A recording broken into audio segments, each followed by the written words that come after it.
नमस्कार दोस्तों। आज इस क्लास में हम प्रेजेंट परफेक्ट कंटिन्यूअस टेंस सीखेंगे। प्रेजेंट परफेक्ट कंटिन्यूअस टेंस से पहले प्रेजेंट टेंस के जो और तीन सब कैटेगरीज और भी होती हैं, वो होता है कि पहला सब कैटेगरी प्रेजेंट इंडेफिनिट टेंस, जिसको सिंपल प्रेजेंट टेंस भी कहते हैं, प्रेजेंट कंटिन्यूअस टेंस और प्रेजेंट परफेक्ट टेंस। ये तीनों हम ऑलरेडी सीख चुके हैं। अगर आपने इन तीनों टेंसेस की वीडियोस को नहीं देखा है तो उनको भी जरूर देख लेना, क्योंकि टेंसेस जो होते हैं वो चेन में होते हैं। इनको हम शुरू से स्टेप बाय स्टेप अगर सीखते हैं तो हमें बहुत अच्छी तरीके से समझ में आता चला जाता है। बीच में अगर हम देखते हैं, सीखते हैं तो थोड़ी सी हमको प्रॉब्लम्स होती है, हमें ज्यादा कंसेप्ट हमारा क्लियर नहीं होता। इसलिए जरूरत यह है कि शुरू से लगातार स्टेप बाय स्टेप हम आगे बढ़े। आज प्रेजेंट परफेक्ट कंटिन्यूअस टेंस में हम सीखेंगे कि हिंदी में लिखे हुए सेंटेंसेस को कैसे पहचाने, इंग्लिश में लिखे हुए सेंटेंसेस को कैसे पहचाने, और सबसे बड़ा कि हिंदी में लिखे हुए सेंटेंसेस को इंग्लिश में कैसे कन्वर्ट करें। तो ये हम तीनों चीज सीखेंगे। तो शुरुआत हम जो करते हैं वो करते हैं कि हिंदी में पहचान। अगर सेंटेंस हिंदी में लिखा हुआ है तो हम ये कैसे पहचाने कि ये प्रेजेंट परफेक्ट कंटिन्यूअस टेंस का ही है, क्योंकि ये बहुत जरूरी है ट्रांसलेशन में कि सबसे पहले तो टेंस का पता चले हमें कि टेंस कौन सा है, तभी तो हम उसी के रूल के अकॉर्डिंगली ट्रांसलेट करेंगे उसको। तो हिंदी में सेंटेंसेस कैसे होते हैं वो आप जान लें। वह 2 घंटे से पढ़ रहा है, वह 2 घंटे से पढ़ रहा है। अब यहाँ पे देखिए एक्शन वर्ड है पढ़ रहा है, इसमें रहा है आ चुका, तो ये कंटिन्यूअस का बन गया, क्योंकि हमने पहले भी सीख चुके हैं कि जब एक्शन वर्ड के साथ में रहा है, रहे हैं, रही है अगर आता है तो वो कंटिन्यूअस टेंस बन जाता है। लेकिन इस सेंटेंस में एक चीज और भी दी गई है, वो है 2 घंटे से। समय भी दिया हुआ होता है कि काम जो है वो 2 घंटे से चल रहा है। ड्यूरेशन दिया गया है कि 2 घंटे से चल रहा है। तो जब कोई भी सेंटेंस में काम पहले ही शुरू हो गया था और अभी भी चल रहा है, बोलने के टाइम पर भी चल रहा है, तो वो जो सेंटेंस है वो प्रेजेंट परफेक्ट कंटिन्यूअस टेंस की कैटेगरी में आता है। तो अगला एक एग्जांपल, वे सुबह से काम कर रहे हैं। तो इसमें वे सब्जेक्ट है, काम कर रहे हैं ये आपका वर्ब है, कर रहे हैं, और काम ऑब्जेक्ट है। सुबह से समय दिया गया, तो ये इसमें भी अगर आप देखें एक्शन वर्ड है कर रहे हैं, रहा रहे इसमें आ गया, और समय भी दिया गया, टाइम भी दिया गया सुबह से, यानी स्टार्टिंग टाइम दे दिया। तो शुरू पहले हो गया था, सुबह काम चालू हो गया था, लेकिन अभी भी चल रहा है, तो ये भी प्रेजेंट परफेक्ट कंटिन्यूअस टेंस में आता है। अब इंग्लिश में सेंटेंसेस की कैसे पहचान होती है, तो इंग्लिश में अगर आप देखें तो he has been waiting for you here for half an hour। इसमें हम सबसे पहले ये देखेंगे कि helping verb present perfect continuous tense की है या नहीं, क्योंकि हेल्पिंग वर्ब ही इंग्लिश में हमको ये बताती है, फॉर्म ऑफ वर्ब और हेल्पिंग वर्ब, ये हमें बताती है कि ये कौन से टेंस में है। तो प्रेजेंट परफेक्ट कंटिन्यूअस टेंस की हेल्पिंग वर्ब्स होती है हैज बीन और have been. Has been singular subjects के साथ में यूज होती है, और हैव बीन प्लूरल सब्जेक्ट्स के साथ में यूज होती है। Singular subjects he, she, it या किसी का नाम, ये हम पहले सीख चुके हैं, मैं रिवाइज करवा दिया आपको, ही, सी, इट या किसी का नाम। प्लूरल सब्जेक्ट्स होते हैं आई, वी, यू, दे, इनके साथ हैव बीन का यूज होता है, और इसमें वर्ब की फोर्थ फॉर्म लगती है प्रेजेंट परफेक्ट कंटिन्यूअस टेंस में। तो हम एक तो हेल्पिंग वर्ब चेक करेंगे, हैज बीन या हैव बीन, फिर वर्ब की फोर्थ फॉर्म होनी चाहिए, और साथ में टाइम भी दिया हुआ होना चाहिए। ये 3 चीज हम चेक करेंगे। तो अब यहां पे हम चेक करते हैं, he has been waiting, वह इंतजार कर रहा है, for you आपका, here यहाँ पर, फॉर हाफ एन आवर, आधा घंटे से। तो इसमें देखिए हेल्पिंग वर्ब हैज बीन आ गई है, waiting man verb fourth form है ये भी आ गई है, और समय भी दिया गया है फॉर हाफ एन आवर। तीनों चीज हमारी मिल गई है। तो तीनों चीज अगर मिल गई है तो ये प्रेजेंट परफेक्ट कंटीन्यूअस टेंस का ही सेंटेंस। अगला एग्जांपल देख लें। Sangeeta has been knitting a sweater for a week. Sangeeta subject, has been helping verb, knitting main verb, a sweater object, for a week time. तो यहां पर भी हेल्पिंग वर्ब हैज बीन मिल गया, टाइम मैन वर्ब की fourth form भी है knitting, और टाइम भी दिया हुआ, तीनों चीज इसमें भी मिल गई। तो ये भी प्रेजेंट परफेक्ट कंटीन्यूअस टेंस है। इसका ट्रांसलेशन देख लें। Sangeeta has been knitting, Sangeeta knitting कर रही है, बुन रही है, ये स्वेटर, एक स्वेटर फॉर ए वीक, एक सप्ताह से। संगीता एक सप्ताह से स्वेटर बुन रही है। तो ये भी प्रेजेंट परफेक्ट कंटीन्यूअस टेंस की कैटेगरी में आ गया। अब हम सीखेंगे कि हिंदी में जो लिखे हुए सेंटेंसेस होते हैं प्रेजेंट परफेक्ट कंटीन्यूअस टेंस के, उनको इंग्लिश में कैसे कन्वर्ट किया जाए। तो ये हम जानते हैं कि सेंटेंस जो होते हैं वो चार होते हैं। कौन कौन से होते हैं? Affirmative sentence, negative sentence, interrogative sentence और इंटेरोगेटिव नेगेटिव सेंटेंस। हर टेंस के चार होते हैं। जैसे मैं आपको बताऊं, वह 2 घंटे से पढ़ रहा है, ये अफर्मेटिव सेंटेंस है। टेंस वही है, प्रेजेंट परफेक्ट कंटीन्यूअस टेंस, जो 2 घंटे से पढ़ रहा है। अब अगर मैं इसको ये बोलूं वह 2 घंटे से नहीं पढ़ रहा है, तभी भी टेंस तो वही है, क्योंकि समय इसमें भी दिया हुआ है, रहा रही इसमें भी है, लेकिन इसमें नहीं आ गया, नहीं, तो ये नेगेटिव सेंटेंस बन गया, सेंटेंस दूसरा हो गया, सेंटेंस बदल गया, टेंस वही है। अब इसको अगर मैं ये बोलूं क्या वह 2 घंटे से पढ़ रहा है, तो इसका सेंटेंस बदल गया, इसमें पूछ रहा है, इंटेरोगेट कर रहा है। तो जब इंटेरोगेट कर रहा है तो ये इंटेरोगेटिव सेंटेंस बन गया। टेंस इसका अभी भी वही है, प्रेजेंट परफेक्ट कंटीन्यूअस टेंस। और अगर मैं इसको ऐसे बोलूं क्या वह 2 घंटे से नहीं पढ़ रहा है,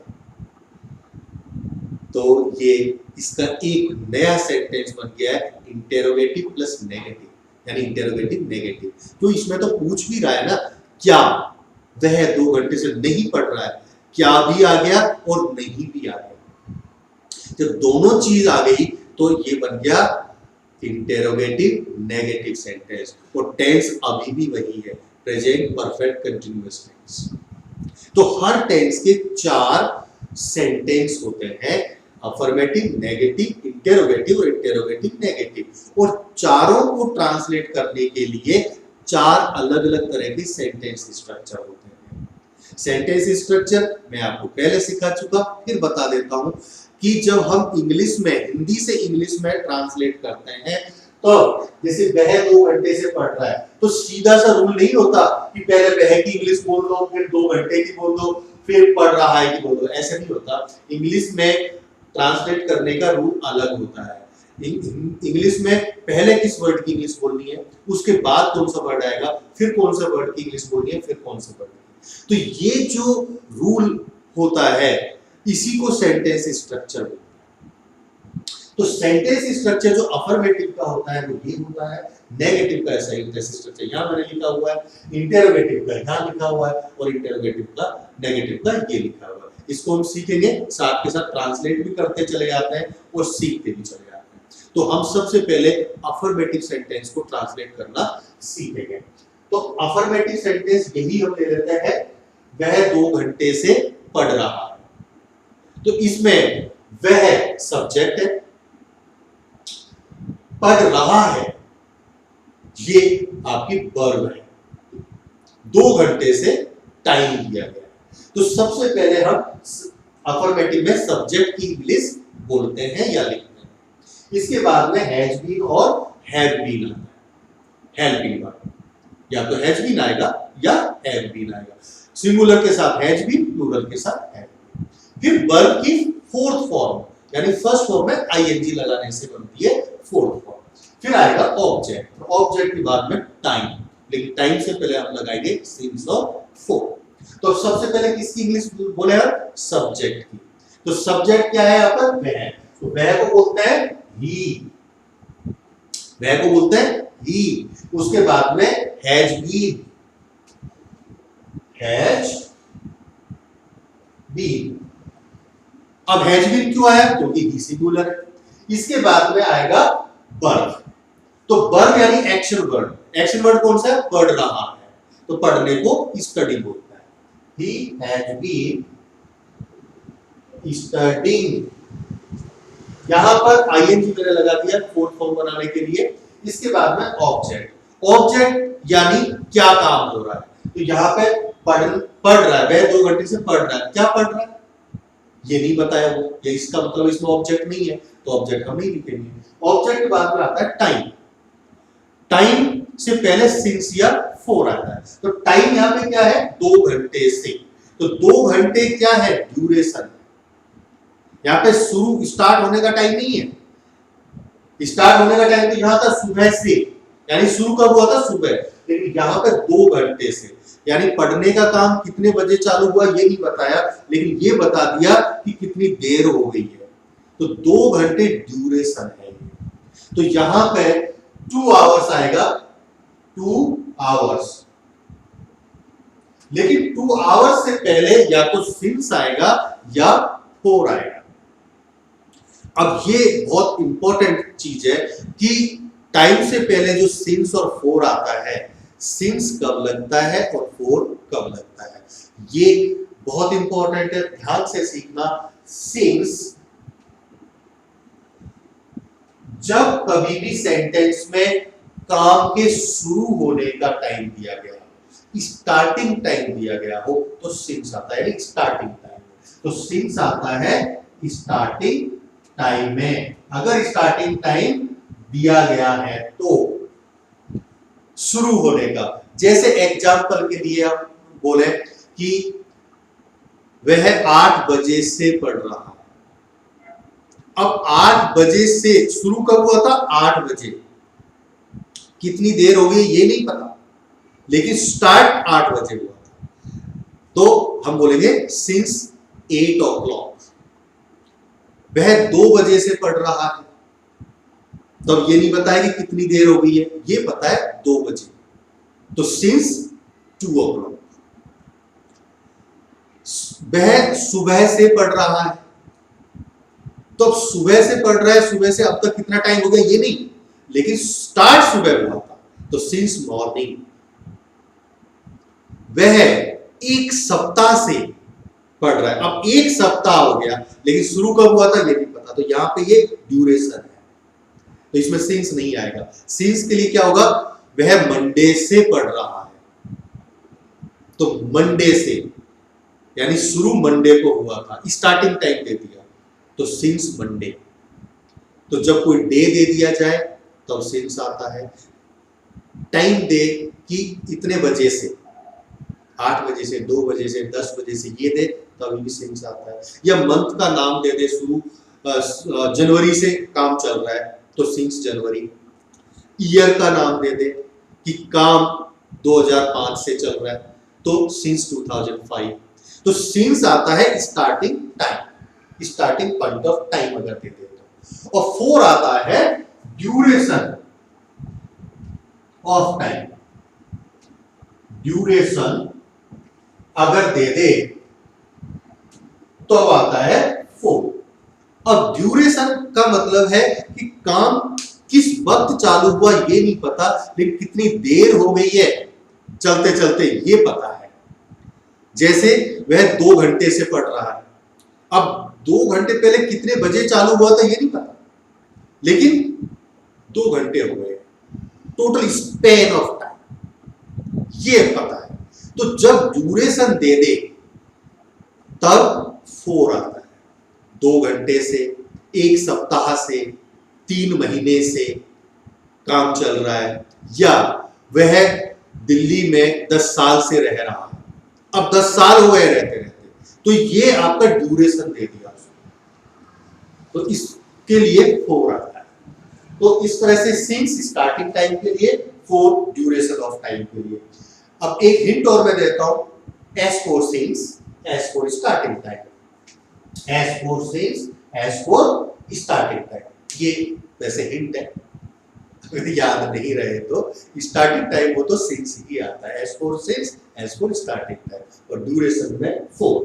अब यहाँ पे पहला जो हमारा सेंटेंस था वह 2 घंटे से पढ़ रहा है, तो 2 घंटे से पढ़ रहा है, इसमें आप समझ ही गए होंगे कि यहाँ पर 4 आएगा क्योंकि ड्यूरेशन दिया गया है। तो अब यहाँ पे हम लगा देंगे 4। तो ये इस तरह से आपका अफर्मेटिव सेंटेंस ट्रांसलेट हो गया है। अब हम ट्रांसलेट करेंगे नेगेटिव सेंटेंस। तो जो सेंटेंस हमारा है वह 2 घंटे से पढ़ रहा है, अगर इसको हिंदी में नेगेटिव बनाना चाहे तो ये बन जाएगा वह 2 घंटे से नहीं पढ़ रहा है, वह 2 घंटे से नहीं पढ़ रहा है, वह 2 घंटे से नहीं पढ़ रहा है। इसमें नहीं आ रहा, नहीं वर्ड आ गया इसलिए नेगेटिव बन गया। तो अब नेगेटिव बनने के लिए नेगेटिव स्ट्रक्चर का यूज करते हैं। तो नेगेटिव स्ट्रक्चर क्या होता है, सबसे पहले सब्जेक्ट, फिर हेल्पिंग वर्ब, दोनों में से एक, हैज बीन या हैव बीन, फिर वर्ब की फोर्थ फॉर्म, और उसके बाद में टाइम, टाइम सिंस या फोर के बाद में टाइम आएगा। अब यहां पे लेकिन देखने वाली बात है कि जो हैज बीन और हैव बीन है इसके बीच में नॉट लगा हुआ है नेगेटिव, या तो हैज नॉट बीन या हैव नॉट बीन। ये ध्यान देना कि नॉट जो है वो हैज बीन और हैव बीन के बीच में लगता है। जब कभी भी हेल्पिंग वर्ब 2 वर्ड से मिलके बनी हो तो नॉट उनके बीच में ही आता है। तो इसमें अब हम ट्रांसलेट करते हैं, सबसे पहले सब्जेक्ट, तो सब्जेक्ट तो ही, उसके बाद में हेल्पिंग वर्ब, तो helping verb has not been, he has not been, उसके बाद में वर्ब की फोर्थ फॉर्म, तो स्टडीइंग, स्टडीइंग, और उसके बाद में फिर ऑब्जेक्ट, ऑब्जेक्ट हमारे पास यहाँ पे है नहीं इसमें, तो फिर आ जाएगा टाइम, और टाइम से पहले सिंस या फोर, तो यहाँ पे 4 2 आवर्स, 4 हमारा ऊपर भी 4 आया था, यहाँ पर भी सेम ही है, फर्क इतना सा ही है कि यहाँ पर नॉट हैज बीन के बीच में आ गया। अब आता है अगला जो सेंटेंस टाइप है वो है इंटेरोगेटिव सेंटेंस, इंटेरोगेटिव सेंटेंस। तो ये अब इस वाले का एग्जांपल हम ले लेते हैं, वे सुबह से काम कर रहे हैं। अब इसको इंटेरोगेटिव अगर हम बनाना चाहें हिंदी में तो हो जाएगा, क्या वे 2 घंटे से काम कर रहे हैं? क्या वे 2 घंटे, क्या वे सुबह से, क्या वे सुबह से काम कर रहे हैं? अब ये इंटरोगेटिव सिंबल भी इसमें आता है, और स्टार्टिंग में क्या शुरू में ही होता है। अब मैं यहाँ पे बार बार आपको रिवाइज करवाता रहता हूँ हर टेंस में, तो यहाँ पर भी एक बार रिवाइज करवा देता हूँ कि इंटरोगेटिव सेंटेंसेस 2 तरह के होते हैं। एक तो इंटरोगेटिव सेंटेंसेस वो होते हैं जो WH फैमिली के जो वर्ड्स हैं, what, where, why, when, whom, who, how, इनसे बनते हैं, इनसे, इनकी हेल्प से ट्रांसलेशन होता है। एक helping verb, sorry, interrogative sentences वो होते हैं जिनका ट्रांसलेशन जब हम करते हैं तो हेल्पिंग वर्ब को पहले हम अगर बोल देते हैं तो उससे ट्रांसलेट हो जाते हैं। लेकिन वो कौन से इंटरोगेटिव सेंटेंस होते हैं? वो होते हैं ऐसे इंटरोगेटिव सेंटेंसेस जिनका आंसर, जिनका जवाब यस या नो में एक्सपेक्टेड होता है, या तो उसका आंसर यस होगा या फिर नो होगा। जैसे इसी का, क्या वे सुबह से काम कर रहे हैं, तो इसका या तो यस में आंसर होगा या फिर नो में होगा। तो इसका ट्रांसलेशन हेल्पिंग वर्ब को पहले रखने से ही हो जाता है। लेकिन अगर इसका हम ऐसे बोलते कि वे सुबह से क्या कर रहे हैं, तो इसका आंसर यस या नो में तो नहीं हो सकता, इसमें तो कुछ बताना पड़ेगा कि क्या कर रहे हैं। तो इस तरह के जो इंटरोगेटिव सेंटेंस होते हैं वो होते हैं WH फैमिली से, उन्हीं की हेल्प से ये ट्रांसलेट होते हैं। उनके लिए एक सेपरेट वीडियो हमने बना रखा है ताकि उसमें ज्यादा डिटेल से हम आपको एक्सप्लेन कर सके, वो वीडियो आप जरूर देखना है। तो यहाँ पे इंटरोगेटिव सेंटेंस क्या वे सुबह से काम कर रहे हैं, तो इसको ट्रांसलेट करने के लिए सेंटेंस स्ट्रक्चर है हेल्पिंग वर्ब, हैज और हैव पहले आएगी, फिर सब्जेक्ट फिर बीन। अब यहाँ पे भी देखिए हैज बीन और हैव बीन, जो हेल्पिंग वर्ब है उसमें हैज बीन का सिर्फ हैज पहले आता है और हैव बीन का हैव पहले आता है और बीन बाद में आता है, बीच में सब्जेक्ट। तो यहां पर सब्जेक्ट हमारे पास वे दे, वे कई सारे आदमियों के लिए इंडिकेट किया गया है। तो प्लूरल है तो प्लूरल के लिए हैव बीन आएगा, तो हैव बीन का हैव पहले आएगा, हैव, फिर आएगा सब्जेक्ट दे, फिर आएगा बीन, सब्जेक्ट यानी हैज या हैव से ए, फिर सब्जेक्ट फिर बीन, फिर फोर्थ फॉर्म ऑफ वर्ब यानी स्टडीइंग, सॉरी यहां पे काम कर रहे हैं, यहां पे जो काम है वर्ब, एक्शन वर्ड है कर रहे, काम कर रहे, तो कर रहे हैं ये वर्ब है, काम ऑब्जेक्ट है। तो कर रहे हैं तो उसको डू बोलते हैं, और क्योंकि फोर्थ फॉर्म लगानी है तो यहां पे आईएनजी और लगा देंगे, तो ये फोर्थ फॉर्म ऑफ वर्ब। अब इसके बाद में आता है object, fourth form of verb के बाद में ऑब्जेक्ट। तो ऑब्जेक्ट यहां पे क्या है, काम, क्या कर रहे हैं वो, काम कर रहे हैं, तो यहां पे आ जाएगा वर्ब, और उसके बाद में टाइम से पहले सिंस या फॉर। तो टाइम क्या है हमारे पास में, सुबह से, वे सुबह से काम कर रहे हैं, तो अब सुबह से में स्टार्टिंग टाइम दिया गया है, तो स्टार्टिंग टाइम के लिए क्या आता है, सिंस,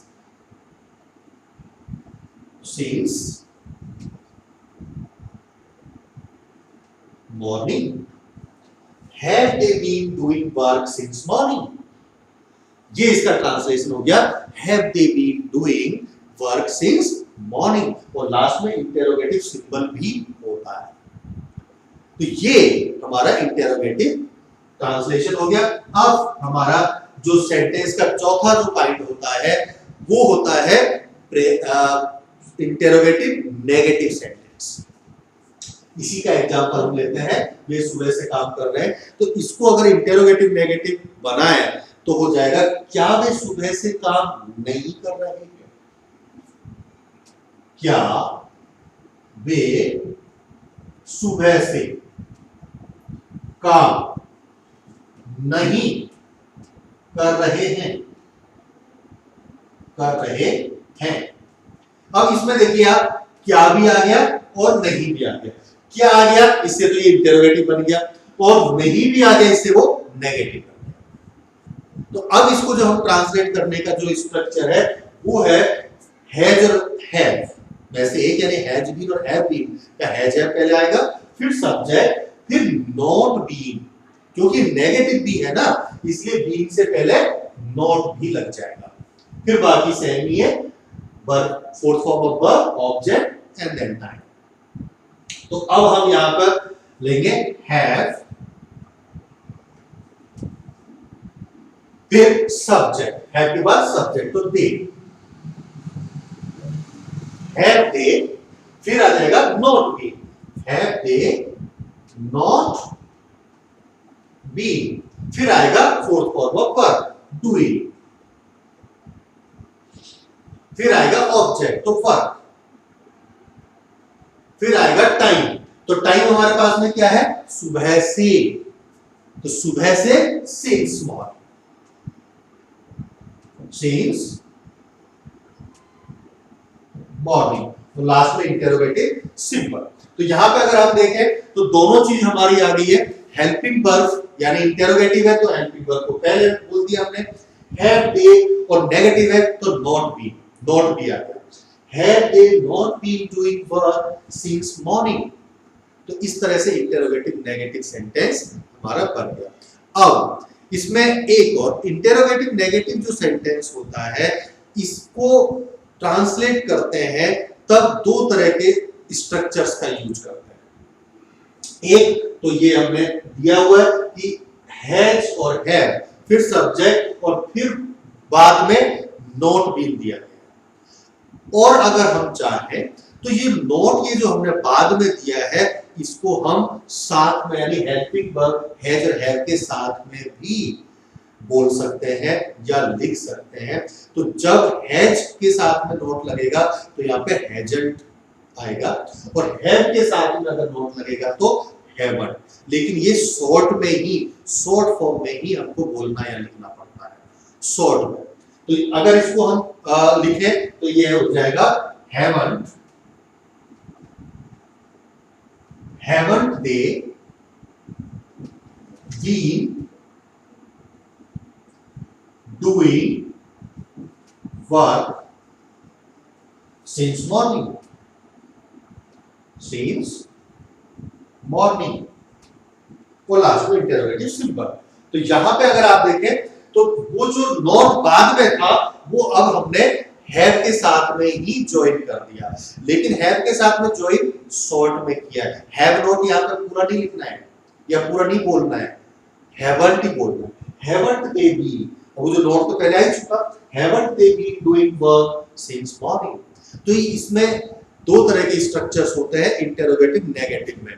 ये सारे टेंसेस में, चाहे वो प्रेजेंट इंडेफिनिट का इंटरोगेटिव नेगेटिव हो, या प्रेजेंट कंटीन्यूअस का इंटरोगेटिव नेगेटिव हो, या प्रेजेंट परफेक्ट का इंटरोगेटिव नेगेटिव, या प्रेजेंट परफेक्ट कंटीन्यूअस का इंटरोगेटिव नेगेटिव, सब में यही होता है कि नॉट या तो हम बाद में बोलें सब्जेक्ट के बाद में, या फिर पहले अगर हम बोलेंगे हेल्पिंग वर्ब के साथ में तो वो शॉर्ट में ही बोलना पड़ता है।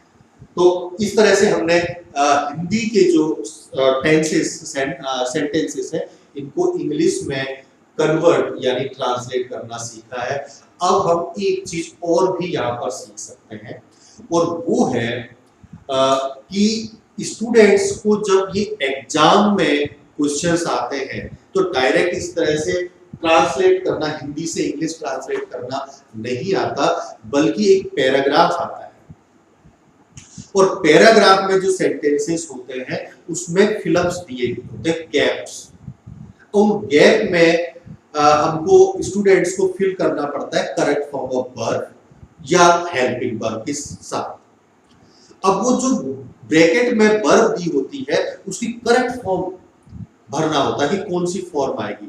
तो पहले तो हमको ये पहचानना पड़ता है कि यहां पर कौन से टेंस का ये सेंटेंस है,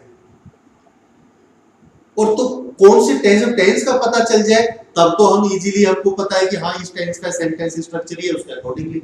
लेकिन वो सेंटेंसेस कैसे होते हैं, कैसे पता लगता है कि कौन से टेंस का ही सेंटेंस है। तो यहाँ पे हम दो एग्जाम्पल या एक एग्जाम्पल ले लेते हैं और उनको फिल करना सीखते हैं, जिससे हमें बहुत सारी हेल्प मिल जाएगी कि किस तरह से हम उनको फिल कर रहे हैं। तो एग्जाम्पल हम लेते हैं, जैसे आई डैश। अब इसके बाद में फिर हमने यहाँ पे नॉट लगा दिया, फिर एक ब्लैंक छोड़ दिया, और फिर यहाँ पे हमने ब्रैकेट में लिख दिया रीड, और रीड ब्रैकेट में लिखने के बाद में अब मैंने लगा दिया यहाँ पे सिंस मॉर्निंग, सिंस मॉर्निंग। तो अब यहां पे आप देखें कि एक तो ब्लैंक यहां पे दिया है और एक ब्लैंक मैंने यहां पे दिया। अब इस तरह के सेंटेंसेस आते हैं। वैसे तो जो पैराग्राफ होता है, पैराग्राफ से पता चलता है, और पैराग्राफ में एक चेन बनी हुई होती है सेंटेंसेस की। तो जनरली पैराग्राफ अगर पूरा पास्ट में है तो तकरीबन पूरा पास्ट में चलता है, पूरा प्रेजेंट अगर प्रेजेंट में है तो प्रेजेंट में चलता है। लेकिन कई बार ऐसा नहीं होता, कई बार बीच में सेंटेंसेस चेंज भी होता है, रेयर केसेस में ऐसा भी होता है। तो हमको हर इंडिविजुअल सेंटेंस को भी पहचानना चाहिए। तो प्रेजेंट परफेक्ट कंटिन्यूअस जो टेंस होता है उसके सेंटेंसेस में कहीं ना कहीं हमको एक कीवर्ड, एक ऐसा हिंट वर्ड जरूर दिया हुआ होता है जिससे हमें पता चल जाए कि ये प्रेजेंट परफेक्ट कंटीन्यूअस टेंस का ही है सेंटेंस, और वो होता है टाइम। टाइम जरूर दिया। तो इसमें हमको ये फिलअप करने से पहले हमें चाहिए कि इसे हम रफ इसका ट्रांसलेशन कर ले। हमेशा ऐसा ही करना चाहिए, हमेशा रफ ट्रांसलेशन इसका कर लेते हैं, एक्सपेक्टेड, और उसके बाद में करेक्ट। आई डैश नॉट, मैं नहीं, रीड, पढ़ना, सिंस मॉर्निंग, सुबह से। अब सिंस मॉर्निंग जो दिया गया है, सिंस मॉर्निंग, ये हमारे लिए हिंट वर्ड है। ये हिंट वर्ड से ही आपको ये पता चल रहा है कि ये प्रेजेंट परफेक्ट कंटीन्यूअस का है। तो अब हम इसको क्या करें? ये पास्ट परफेक्ट कंटीन्यूअस का हो सकता है, वो तो पैराग्राफ से पता चलेगा। पूरा पैराग्राफ अगर पास्ट में है तो ये पास्ट में जाएगा, और पूरा अगर प्रेजेंट में तो प्रेजेंट में। यहाँ तो हम प्रेजेंट की बात कर रहे हैं, तो ये प्रेजेंट परफेक्ट कंटीन्यूअस टेंस का बनेगा। तो अब इसको फिलअप करते हैं, जब हमें पता चल गया कि प्रेजेंट परफेक्ट कंटीन्यूअस टेंस का है। तो सब्जेक्ट आई है, आई के साथ में यहाँ पे हेल्पिंग वर्ब आएगी। अब हेल्पिंग वर्ब आई के साथ में हैव बीन आएगी, लेकिन हमें पता है कि नेगेटिव में नॉट बीच में होता है। तो यहां पे आई हैव नॉट बीन, और रीड का हो जाएगा रीडिंग। रीड का रीडिंग, क्योंकि फोर्थ फॉर्म आती है, और फिर since morning. I have not been reading since morning. इस तरह से हमारा ट्रांसलेशन हो जाएगा। अब हम अगर एक एग्जांपल और ले लेते हैं, जैसे पहले हमने लिख दिया ही, अब उसके बाद में हमने डाल दिया ब्लैंक, फिर हम यहां पे ब्रैकेट में डाल सकते हैं, पर ब्रैकेट में डाल दिए हमने। अब आगे एक्सरसाइज 4 एन आवर, ये हमने बना दिया, ही dash do exercise 4 an hour. अब इसमें हम देखते हैं कि हिंट वर्ड कोई दिया गया है या नहीं। तो ही डू एक्सरसाइज 4 एन आवर, यहां पर भी हमें हिंट वर्ड दिया गया है 4 एन आवर, 1 घंटे से।